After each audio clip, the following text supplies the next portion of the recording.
Salut les brutes. Alors aujourd'hui nouvelle vidéo, ça faisait un moment que j'avais pas fait de vidéo sur la chaîne. Je vais vous expliquer pourquoi. Je vais vous expliquer aussi ce que j'aimerais faire comme nouvelle vidéo sur la chaîne. Donc regardez jusqu'à la fin.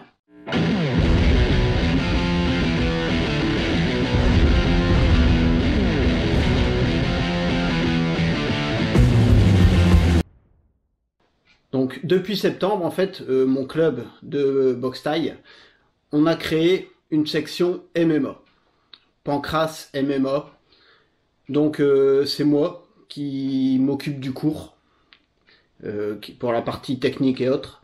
Donc pour l'instant, en fait, on fait un créneau une fois par semaine pour les adultes et pour voir, c'était pour faire un test. Et à partir de la saison prochaine, on va sûrement commencer à augmenter et faire 2 entraînements vraiment spécifiques MMA au sein de mon club, qui est à la base un club de boxe pied-point.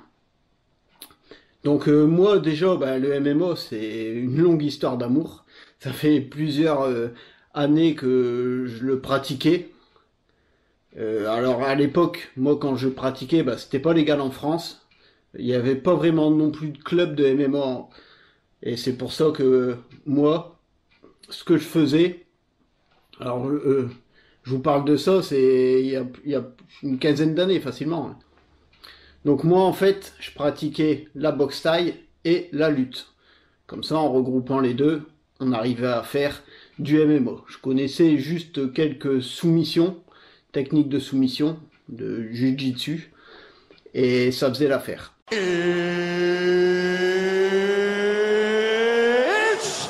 time! Un peu comme tout le monde, j'ai découvert le MMA par le biais des vidéos du premier UFC. Donc le premier UFC, moi ce qui m'avait marqué, je me souviens, c'était des cassettes qu'on s'échangeait un peu, limite comme des cassettes porno. C'était vraiment assez underground. Et quand je l'ai vu, je devais être au lycée. Donc au lycée, j'ai découvert ça. Et pareil, on nous avait vendu l'UFC comme un tournoi pour voir vraiment quelle pratique martiale, quelle pratique sportive était la plus efficace. En fait, c'était des champions de boxe, pied-point par exemple, qui affrontaient des champions de judo, des champions de jiu-jitsu qui affrontaient des champions de boxe anglaise. Enfin, c'est du grand n'importe quoi. Et bizarrement, ce qu'on a pu voir avec les premiers UFC, c'était que ce que tout le monde croyait était faux. Tout le monde se disait, ouais, ça va être le boxeur, boxe pied-point, le gars, il va exploser tout le monde. Et non, en fait, moi j'ai vu un boxeur, un champion de boxe pied-point qui s'était fait mettre à l'amende par un judoka, par exemple. Donc c'était ça, c'était vraiment les prémices, les débuts. Pareil, les premiers combats au Japon de Rickson Gracie, tout ça c'était vraiment les prémices de l'avènement du MMA. J'ai toujours été fan de Pride. J'ai une collection de DVD de Pride, mais je croyais que vous imaginez même pas le volume que ça représente. J'achetais tous les DVD, je regardais tous les combats avec des grands noms, Fedor, Vanderlei Silva, Minotaur, enfin Sakuraban, je pourrais vous en citer, en parler des jours entiers. Mais voilà comment j'avais découvert cette pratique sportive qui m'intéressait vraiment et je voulais vraiment me mettre à fond là-dedans. Sauf que voilà, comme je vous dis, en France, c'était assez limité. Il n'y avait pas de club ou très peu de clubs. Surtout moi qui suis pas de la capitale. Donc on se débrouillait un peu. On allait s'entraîner en lutte, en boxe pied-point et on se faisait notre petit mélange.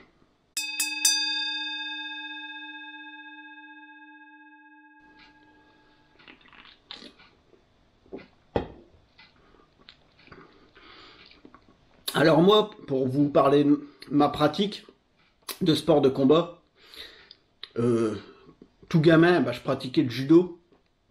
Pourquoi? Parce que c'était le seul sport de combat disponible à mon village, au niveau de mon village où j'ai grandi. Après, arrivé au collège, je commençais à m'ennuyer au judo. Alors de mémoire, au judo, j'avais été jusqu'à un grade intermédiaire, parce qu'ils faisaient des grades intermédiaires, c'était vert bleu. Donc là, quand je vais vous parler de grade, c'est comme tous les sports de combat, en fait, ils sont un peu calqués sur le judo. Donc premier grade, c'est blanc, jaune, orange, vert, bleu, marron, noir. Donc là, le judo, je m'étais arrêté à vert bleu. Je commençais à m'ennuyer sévère quand j'étais à peu près au collège. Et un village à côté de mon village, en fait, à proximité, ils avaient ouvert un club de taekwondo. Du coup, je me suis dit, tiens, on va aller voir ça, faire un peu de pied-point. Donc j'ai pratiqué taekwondo de mémoire, j'ai dû faire ça 3-4 ans, bah, le temps du collège quoi. Après le taekwondo, c'est pareil, j'avais vite fait le tour, c'est des frappes, c'est surtout les jambes qu'on envoie, on a limite pas de garde. Ça m'intéressait pas de trop. Et j'ai commencé de la boxe pied-point. Donc là, c'était de la boxe pied-point, c'était de la boxe américaine. J'ai fait aussi ce qu'on appelait à l'époque du first contact fighting. Je vais vous mettre une photo que j'ai retrouvée dans mes archives. Donc ça, c'était du semi-contact en fait. C'était, on n'allait pas jusqu'au KO. Après, après ça c'est pareil. J'ai pratiqué quelques années. De mémoire, j'ai dû aller jusqu'au grade bleu. Souvent, vous allez voir, je m'arrête à bleu. Je suis parti sur la boxe thaï. Donc la boxe thaï, alors ça j'ai pratiqué vraiment de nombreuses années. J'ai plus ou moins jamais arrêté. Alors même si par moment en fait j'étais plus affilié à un club ou autre, je continuais à participer à de nombreux stages. Je vais vous mettre quelques photos, mais c'est pareil, j'ai pas énormément de photos parce qu'à l'époque on n'avait pas forcément des bons appareils photo sur nos smartphones et on pensait pas à prendre des photos comme au jour d'aujourd'hui. Donc j'ai pas de photos de tous les stages que j'ai pu faire avec des grands champions thaïlandais par exemple, mais j'en ai vraiment fait pas mal. Tout en pratiquant la boxe thaï, j'ai aussi pratiqué la lutte, donc lutte libre, un peu de gréco-romaine, dans un club vraiment spécifique à la lutte. Donc des gros entraînements de lutte, c'était très physique. Ça m'est déjà arrivé de vomir après les entraînements tellement que c'était physique. Et pendant cette période-là, justement, où je pratiquais boxe thaï et lutte, j'ai aussi fait des stages de MMA. Parce que pour pratiquer le MMA, une des seules possibilités qu'on pouvait avoir, c'était faire des stages. Parce que il y avait des clubs de MMA dans les villes alentours, mais j'aurais pas pu aller m'entraîner là-bas sérieusement parce que ça me faisait trop de route quoi. Je devais avoir style 3/4 d'heure de route, je pouvais pas me permettre de faire 3/4 d'heure de route 3 fois par semaine par exemple. Donc j'ai fait de nombreux stages. Euh, j'ai fait des stages, je vais vous mettre les photos justement des stages avec les personnes les plus connues. Donc j'avais eu le plaisir de m'entraîner. Un des premiers stages c'était avec Jess Liodin. Donc c'est un des premiers Français qui a combattu à l'UFC. Maintenant il est plutôt dans le cinéma. Mais c'était vraiment un des premiers Français à avoir combattu à l'UFC. Alors bien que quand il combattait à l'UFC, l'UFC le présentait comme un Anglais parce qu'à l'époque il vivait en Angleterre. Mais c'est bien un Français. Donc lui c'était un stage de 2 jours très intéressant. Ça m'a permis vraiment de découvrir le MMA en tant que sport unique. Parce que moi, ce que je faisais, en fait, c'est que par rapport à toutes les connaissances que j'avais acquises avec le judo, la boxe pied-point et la lutte, je m'étais fait mon petit mélange. De toute façon, le MMA, c'est ça. Mixed Martial Art. Mélange d'arts martiaux. Donc moi, ce que je m'étais fait, un petit boogie boulga comme ça, de toutes mes connaissances que j'avais dans les arts martiaux. Mais là, c'était vraiment le premier stage, en fait, la première fois que je pratiquais du MMA. Alors, qu'est-ce que j'entends par là? C'est simple. Je connaissais la boxe pied-point, je connaissais les techniques de lutte pour projeter l'adversaire au sol, mais ce qui me manquait, c'est comment on passe de la séquence de boxe pied-point à arriver dans les jambes de l'adversaire pour l'emmener au sol. Donc, c'est vraiment en pratiquant justement le MMA qu'on peut voir la difficulté d'avoir ces petites liaisons comme ça pour passer du striking aux techniques de lutte. Quelque temps après ce stage, j'ai mon club de l'époque de boxe thaïlandaise qui avait ouvert une section MMA. Donc on pouvait s'entraîner là-bas 2 fois par semaine au MMA. Et là, j'ai pu apprendre surtout des techniques de soumission, parce que justement, comme j'avais déjà un niveau en boxe pied-point et un niveau en lutte, ce qui me manquait, c'était au sol, pouvoir exécuter des soumissions pour faire abandonner l'adversaire. Donc là, j'ai dû en faire 2 ans. Après, j'ai eu la naissance de mon premier fils, donc je pouvais plus aller m'entraîner aussi souvent qu'avant. Et pendant cette période-là, on a aussi fait un stage. À l'époque, on avait fait venir Fernand Lopez, donc je vous mets la photo. Donc c'était avant qu'il soit connu comme maintenant, parce que vous vous doutez bien que maintenant, pour le faire venir, ça doit être un peu plus compliqué et surtout très onéreux. Donc j'ai pu faire un stage avec Fernand Lopez. Et après, alors ça c'était vraiment une fierté pour moi. Un stage en fait qui a duré toute une après-midi, donc en France, organisé par Venom. Et ça c'était vraiment génial, parce qu'on a eu le droit en fait à avoir 3 ateliers différents avec 3 grands champions. Donc le premier c'était José Aldo. Donc José Aldo, on a pu le présenter, il était champion du UFC en poids léger avant d'avoir été détrôné par McGregor. Quelqu'un de très humble et tout.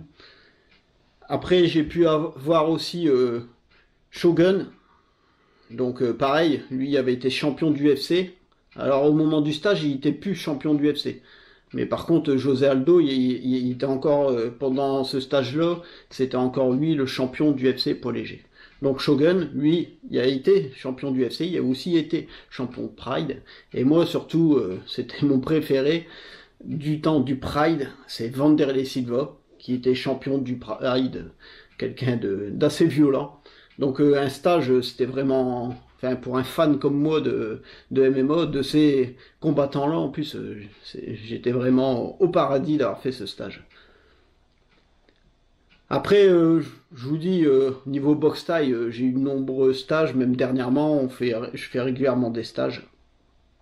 Ça m'arrive aussi d'aller dans différents clubs de MMA pour pouvoir pratiquer aussi.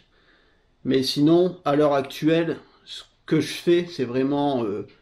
c'est moi qui entraîne en fait. C'est moi c'est moi qui suis devenu le coach.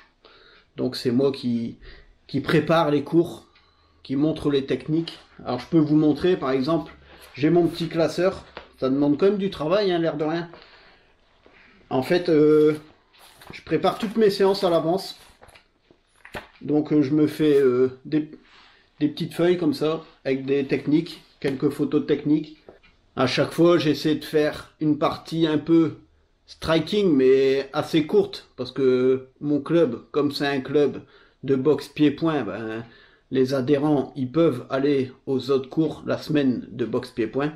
Donc ce qu'ils viennent chercher, c'est vraiment plus les amener au sol et les soumissions, par exemple. Mais j'intègre quand même une partie striking pour pouvoir travailler les liaisons. Comment passer du striking à l'amener au sol et à la soumission. Alors je suis vraiment content de pouvoir faire ça, de pouvoir entraîner comme ça des gens, partager ma passion, parce que pour moi c'est vraiment une passion. Alors là, dans cette vidéo, justement, je vous ai expliqué un petit peu mon parcours. Je suis pas un champion, j'ai pas de palmarès, donc je vais pas vous dire que je suis un super combattant de MMA.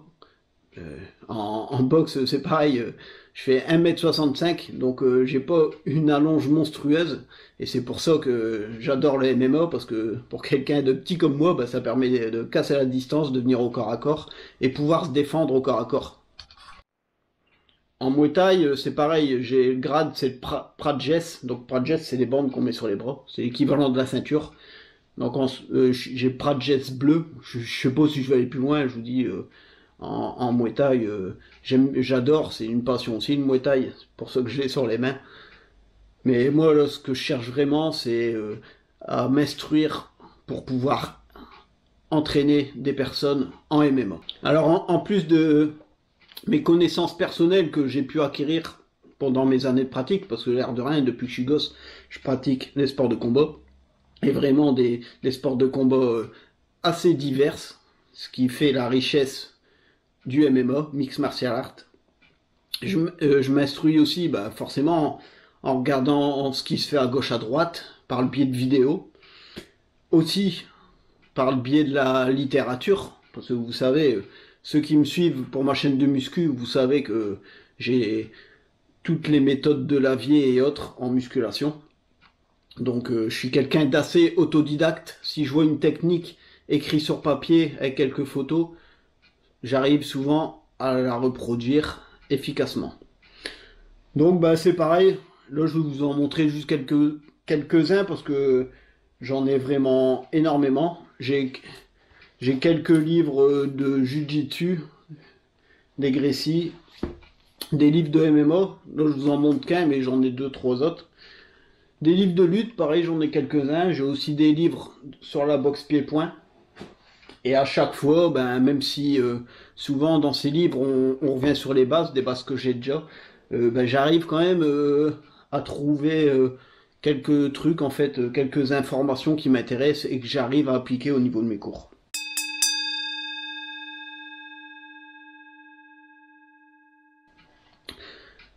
Là, ma chaîne Sport Brutal, à la base, je l'avais fait, c'était pour partager des vidéos de sport de combat, parce que souvent, je me rendais sur des galas pour filmer des combats de boxe et autres. Après, elle s'est vraiment dirigée plus sur la pratique de la musculation. Donc, voilà, le gros de mes abonnés, je sais ce que vous cherchez, c'est la partie vraiment musculation. C'est pareil, là, je vous dis, j'aimerais bien l'orienter vers le MMA. Mais attention, je vais pas faire une chaîne de MMA où je vais vous montrer des techniques de MMA et autres. Ça, il y en existe déjà une flopée. Après, je peux le faire. Je sais pas encore sous quel format. Je ferai peut-être de temps en temps pour montrer quelques trucs. Mais il en existe déjà tellement que j'ai pas envie de copier les autres. De temps en temps, vous verrez forcément des petites vidéos en contenu comme ça de certains de mes cours de MMA par exemple. Mais ce que j'aimerais bien faire sur cette chaîne, c'est aussi tous les à côté. Les à côté, c'est quoi? La préparation physique. En sport de combat, on a une préparation physique vraiment spécifique par rapport au sport. J'avais déjà fait une vidéo sur ce livre. Musculation pour le fight et les sports de combat. Donc, ce que je vais faire, c'est que prochainement, je vais réadapter mon entraînement par rapport aux données que j'ai de cet ouvrage pour me faire un entraînement spécifique au MMA, donc à la pratique de la boxe et de la lutte. J'avais déjà utilisé pour une pratique de la musculation pour la boxe. Là, ça va être vraiment pour le MMA. Donc, il y aura aussi des parties de travail du grip, par exemple, pour tout ce qui est saisie pour la lutte et autres. Donc, je vais adapter, parce que moi, à l'heure actuelle, je m'entraîne tout le temps en musculation. J'ai toujours mes 4, voire... Enfin, j'ai toujours mes 5, voire 6 entraînements par semaine en musculation.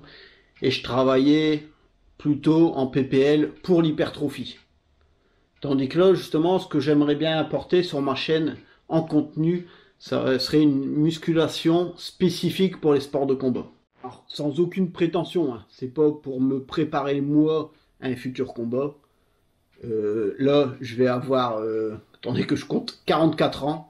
Je peux plus combattre, je suis trop vieux pour combattre en plein contact, comme on dit. Peut-être que je ferai éventuellement des assauts.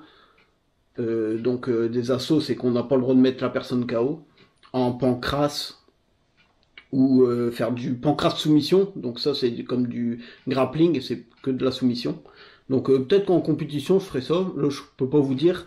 À l'heure actuelle, il y a certains cours je peux m'entraîner quand mes élèves en fait ils sont en nombre impair, mais par contre quand ils sont en nombre pair, ben je suis juste là en observateur pour les corriger, pour leurs erreurs, pour les aiguiller. Donc je peux pas m'entraîner comme pourrait s'entraîner non plus un combattant. Mais bon, pourquoi pas? Je ferme pas, je ferme avec moi, on sait jamais. Mais donc voilà, là si je radapte mon entraînement en musculation, c'est surtout pour trouver en fait vraiment les bonnes techniques d'entraînement musculaire adaptées à la pratique du MMA et pour pouvoir vous les partager en vidéo dans le contenu de ma chaîne. Ça, je trouve que c'est quelque chose qui manque un peu sur Internet. Alors si, vous pouvez trouver des vidéos de préparation physique en MMA dans des salles super sophistiquées avec du matériel high-tech. Mais moi, c'est pas du tout ce que je vais vous partager. Moi, je vais vous partager une préparation en home gym, comme j'ai toujours fait, avec mes haltères, ma machine guidée, des élastiques et autres. De temps en temps, il y aura peut-être des équipements un peu spécifiques pour le travail d'explosivité. Je pourrais aussi tester des accessoires, des nouveaux accessoires pour travailler l'explosivité, le grip et autres. Donc voilà un peu une présentation, j'espère que c'est pas trop fouillis, mais c'était pour vous expliquer un peu le sens que je veux donner à ma chaîne maintenant. Vous expliquer aussi pourquoi dernièrement j'ai partagé un peu moins de vidéos de muscu. Parce que même si je donne qu'un cours par semaine à l'heure actuelle de MMA, je dois aussi préparer les cours et autres en plus du travail des enfants. C'est un peu compliqué. J'ai aussi ma passion du tir sportif. Je vous invite à aller voir sur ma chaîne secondaire Brutal Preppers où je partage des vidéos de tir. Donc voilà. C'est pour ça que les vidéos de muscu, en plus, ça va faire au moins 2 ans que j'ai pas modifié mes entraînements. C'est toujours les mêmes en PPL. Là, je vais essayer de donner un nouvel élan à ma chaîne. Donc il y aura des entraînements de musculation, des entraînements cardio, des entraînements pour travailler le grip, l'explosivité. Donc de la préparation physique pour les sports de combat, pour le MMA en particulier. N'hésitez pas dans l'espace commentaire à me dire ce que vous aimeriez bien comme contenu dans ce domaine-là. Je me ferai un plaisir de vous faire des vidéos dessus. Alors j'espère que cette vidéo vous a plu. Alors j'espère que vous serez nombreux à me suivre dans ma nouvelle aventure d'entraîneur de MMA. Et je vous dis à bientôt pour la suite sur Sport Brutal.